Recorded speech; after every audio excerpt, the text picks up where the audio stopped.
Selamat pagi teman-teman. Assalamualaikum warahmatullahi wabarakatuh. Apa kabar nih?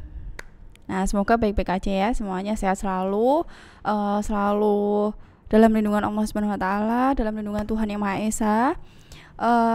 Pagi ini kita lanjut materi biaya. Nah, pekan lalu itu kan kita masih tugasnya adalah membuat resuman atau membuat pemilahan dalam artikel yang variabelnya adalah Y. Fungsinya apa sih? Supaya kita tahu apa aja sih yang mempengaruhi biaya itu bisa ditetapkan atau biaya itu bisa diakui sebagai harga pokok penjualan.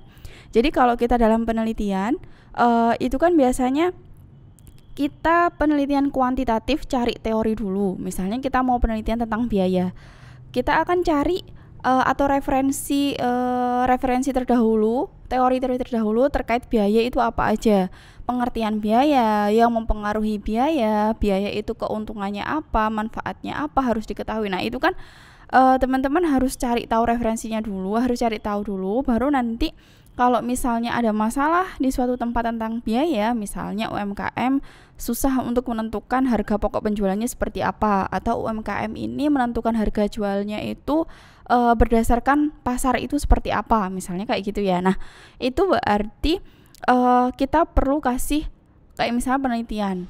Sebenarnya UMKM kenapa sih kok nggak bisa menentukan harga pokok penjualannya? Oh, karena dia itu masih kurang aktif atau mungkin masih menganggap biaya-biaya tertentu yang seharusnya itu penting dianggap tidak penting. Contoh, kalau kita itu sebagai UMKM, contohnya apa ya yang paling mudah? Oh, konveksi, misalnya contoh konveksi. Nah, kita itu jahit sendiri, terus kita cari bahan bakunya semuanya sendiri. Nah, yang kita hitung harga pokoknya atau biayanya itu cuman bahan baku aja, bahan baku yang kelihatan, atau bahan baku tentang kain, terus benang, atau mungkin alat ukurnya, atau mungkin alat-alat lainnya, atau mungkin bahan baku lainnya. Tapi kita lupa bahwa kita itu seharusnya menghitung tenaga kerja, ada biaya tenaga kerja. Karena kita melakukan sendiri, maka biaya tenaga kerja itu nggak dihitung. Nah, sebenarnya itu masalah. Supaya bagaimana caranya supaya UMKM itu menghitung biaya itu, biaya tenaga kerja itu masuk dalam penentuan harga jual. Seharusnya seperti itu. Nah, tapi kebanyakan UMKM itu kan yang ya udahlah itu kan tak kerjain sendiri mbak, ya gajiku ya berarti keuntunganku. Nah terus gimana bu keuntungannya, atau bagaimana bu labanya? Nah kayak gitu. Nah labanya aku hitung itu misalnya setelah tak kurangi harga pokoknya 100.000, terus saya jahitnya adalah misalnya kain dan lain-lain saya hargain 150.000, berarti 50.000 adalah keuntungan saya dan itulah adalah gaji saya. Terus bisa dilihat bahwa usaha ibu ini layak untuk dilanjutkan atau tidak, gimana caranya? Ya berarti saya bisa dong beli mobil, bangun rumah, atau mungkin nyekolahin anak, atau mungkin ganti HP dan lain-lain, misal kayak gitu. Nah berarti dia menganggap usaha dia itu layak untuk dilanjutkan apabila ada peningkatan gaya hidupnya dia, misal kayak gitu, tanpa dia punya pembukuan, tanpa dia punya catatan. Nah kita nggak bisa salahin UMKM yang seperti itu, tapi kita punya peran sebagai agent of change. Kita memberikan pengabdian kepada mereka, kita memberikan pendampingan kepada mereka. Kira-kira faktor apa sih penentuan biaya itu? Oh, faktor biaya tenaga kerja langsung, biaya bahan baku, dan biaya overhead, misalnya kayak gitu. Nah itu kita sosialisasikan kepada mereka. Nah fungsinya cari artikel kemarin mungkin bisa membantu untuk bisa memahami materi untuk minggu ini. Saya rasa teman-teman jauh lebih bisa paham ketika teman-teman bisa baca artikel atau mungkin praktek langsung di lapangan, misal cross check UMKM, atau mungkin di tempat teman-teman sendiri, misal fotokopian. Kenapa menentukan 150 per lembar? Kenapa menentukan 250 per lembar? Kayak gitu. Nah itu biasanya ngikutin pasar, atau mungkin dia menghitung bahan bakunya aja, bahan baku yang kertas dan tinta itu, tapi dia tidak menghitung tenaga kerja untuk diri sendiri gitu. Nah kita lanjut nih untuk biaya. Nah biasanya dalam penentuan biaya itu ada masalah. Yang pertama berkaitan erat dengan penelusuran kos pada tahap pembebanan. Jadi biaya sama beban kalau misalnya kita buat jurnal, kita akuin beban atau biaya sih? Nah, mungkin ada pertanyaan kayak gitu. Nah, kalau misalnya ada yang beranggapan bahwa expense itu adalah biaya, itu di SAK-nya ada yang menyatakan seperti itu. Tapi FASB itu berpendapat berbeda. Expense itu bukanlah biaya, expense adalah beban. Nah, kenapa SAK berpendapat bahwa biaya itu expense itu adalah biaya? Karena nggak mungkin suatu usaha akan menghasilkan pendapatan tanpa adanya usaha terlebih dahulu. Usaha di sini berarti adanya biaya yang dikeluarkan dulu. Jadi kalau kita misalnya mau mendapatkan sesuatu, kita kan harus berusaha dulu tuh. Nah, dia berpendapat seperti itu. Maka expense di sini diartikan sebagai biaya. Namun FASB membedakan antara biaya sama beban. Nah, kalau misal FASB mengakui bahwa biaya itu bisa menambah aset. Contoh, kita beli persediaan, berarti kan persediaan kita bertambah, kas kita berkurang. Tapi kalau beban, misalnya beban asuransi, beban sewa, itu kan kita sudah pakai dulu, misalnya kita sewa 1 tahun. Nah, kita kan perlu membebankan per bulannya. Beban sewa kita 1 tahun misalnya 12 juta. Berarti per bulannya bebannya itu adalah 1 juta. Misalnya kayak gitu, beban sewa. Nah, terus yang kedua, kos itu merupakan bahan dasar olah akuntansi. Nah, kalau kita mau mencatat misalnya di sini 2 juta, biaya 1 juta, mesin 5 juta, itu bagian dari objek cost. Nah, biasanya untuk menentukan labanya berapa, kita harus tahu dulu biaya kita atau harga jual, harga pokok penjualan itu kita berapa, terus kita mau keuntungan berapa, baru bisa diakui pendapatan. Nah, kalau dulu teman-teman pernah ingat dengan sistem perpetual.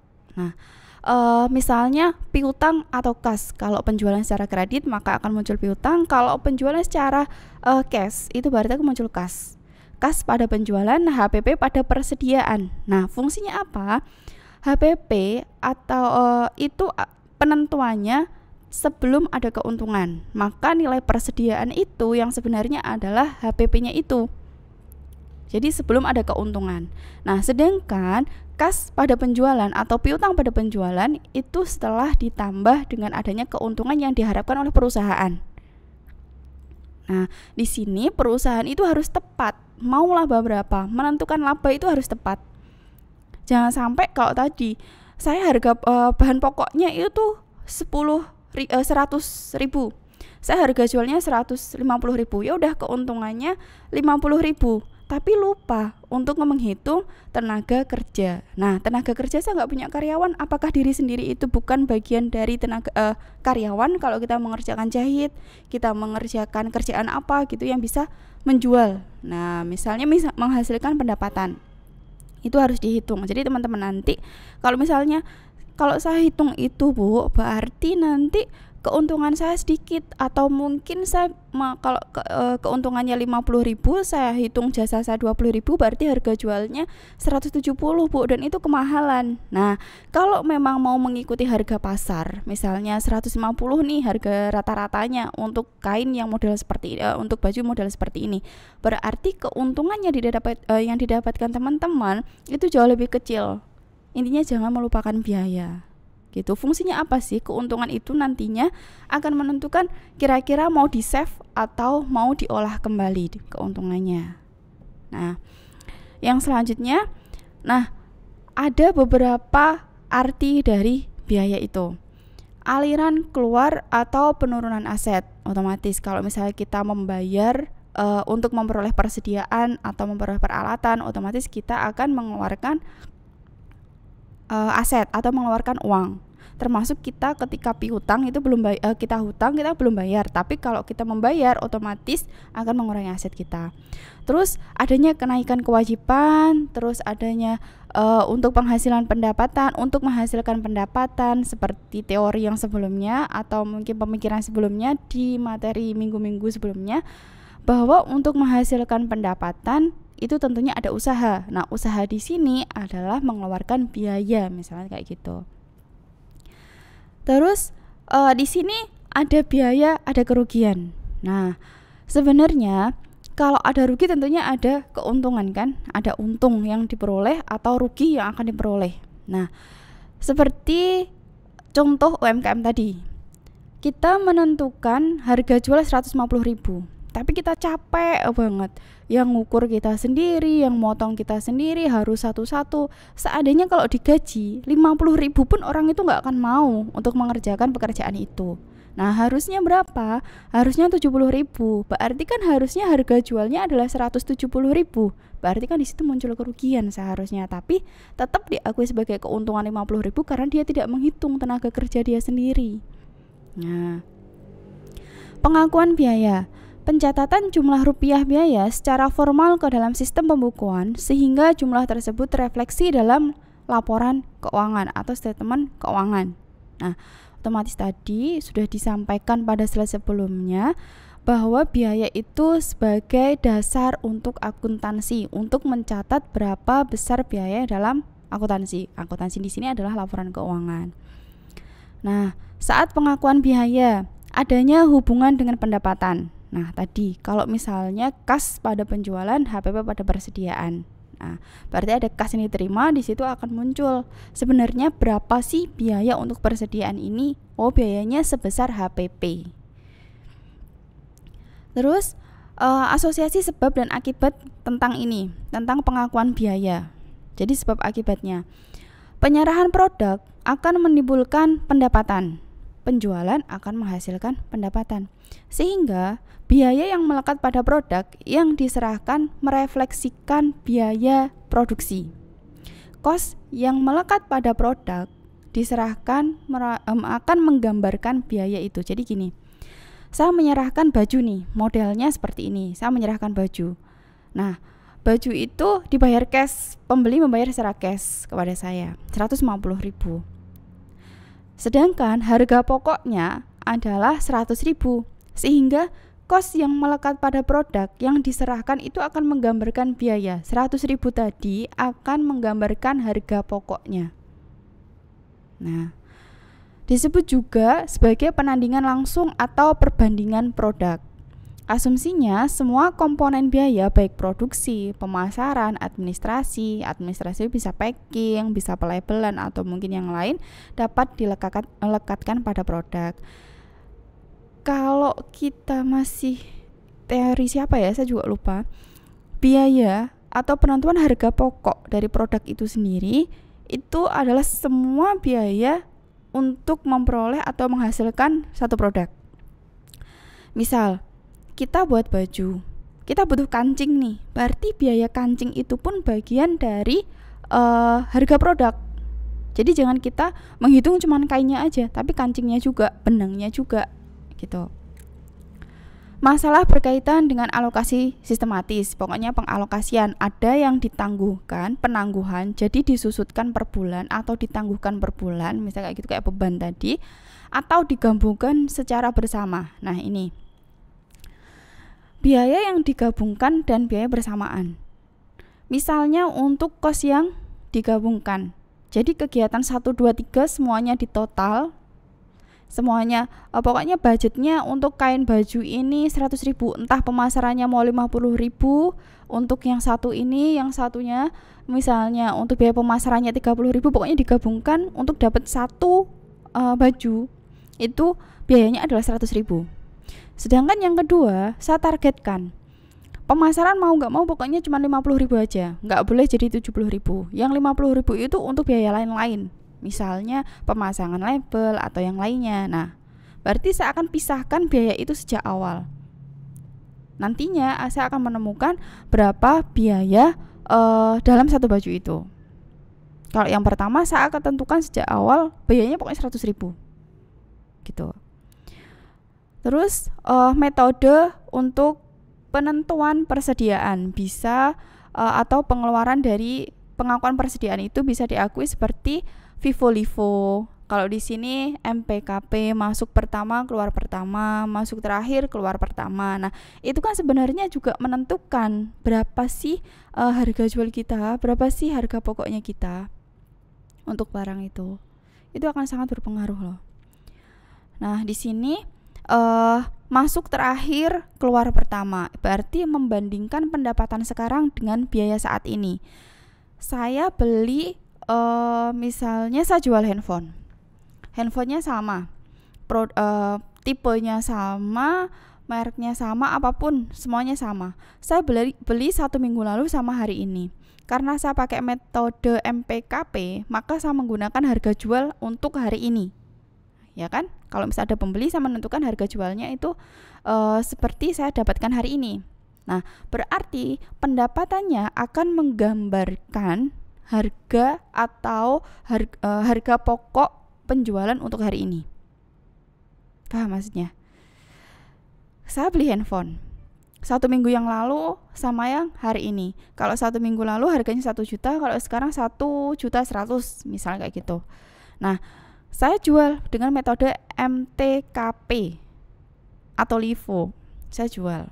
Nah, karena saya menggunakan metode MTKP atau LIFO, berarti saya menggunakan harganya 1.100.000 walaupun saya keluarkan adalah HP 1 minggu yang lalu. Ya kan? Nah, berarti harga pokok penjualan menggambarkan pendapatan untuk hari ini. Harga pokok penjualan menggambarkan persediaan hari ini. Paham ya? Jadi kalau misalnya pendapatannya tadi tidak saya ngambil keuntungan misalnya, berarti pendapatan itu menggambarkan harga pokok penjualan hari ini. Kalau misalnya saya tambah dengan keuntungan, maka harga pokoknya ini menggambarkan persediaan hari ini. Nilainya harga persediaanku loh 1.100.000 sesuai dengan harga jual hari ini. Harga beliku hari ini saya tentukan sebagai harga jual. Misalnya kayak gitu. Yang selanjutnya penyusutan. Contohnya kita bayar sewa. Kita bayar sewa 1 tahun 12 juta. Terus kan kita nggak mungkin kita nggak bisa mengakui itu sebagai biaya. Karena apa? Dia tidak menambah aset kita. Ya kan? Dia itu bukan bagian dari aset kita. Paham maksudnya di sini? Nah, di sini sebentar. Nah, misalnya sewa tadi ya. Sewa tanah yang nomor 2. Tanah bukan hak milik permanen, dapat didepresiasi. Misalnya kita sewa tanah. Kita sewa tanah 1 tahun 12 juta. Maka akan muncul beban sewa tanah. Berarti kan tanah tadi yang bukan milik kita, yang kita sewa itu dapat kita depresiasikan. Tapi kalau tanah itu milik kita sendiri atau sebagai tempat usaha dan hak milik permanen, fungsi tanah bersifat permanen sehingga tidak dapat didepresiasi. Karena teorinya tanah itu misalnya selalu mengalami peningkatan. Beda lagi kalau misalnya tanah tersebut habis kena bencana atau mungkin apa gitu ya. Jadi harganya bisa turun. Atau mungkin ini ya, ibu kota mau pindah ke Kalimantan nih. Jadi harga tanah di Jakarta bisa jadi turun. Nah, itu faktor X. Tapi tanah itu asumsinya dia tidak mengalami penurunan gitu. Nah, sampai di sini untuk akuntansi tanah itu diatur dalam PSAK 47. Untuk materi biaya, saya rasa cukup sampai di sini, termasuk dalam nanti penentuan biaya untuk aset berwujud dan tidak berwujud. Misalnya tidak berwujud itu kayak goodwill, merek, kayak gitu ya, hak paten. Nah, itu kan bisa disusutkan juga.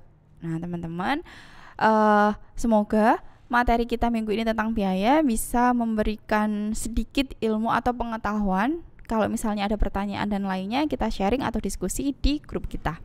Oke, sampai ketemu lagi di lain waktu. Selamat siang, mohon maaf sekali atas segala kekurangan dan kesalahan saya. Wassalamualaikum warahmatullahi wabarakatuh.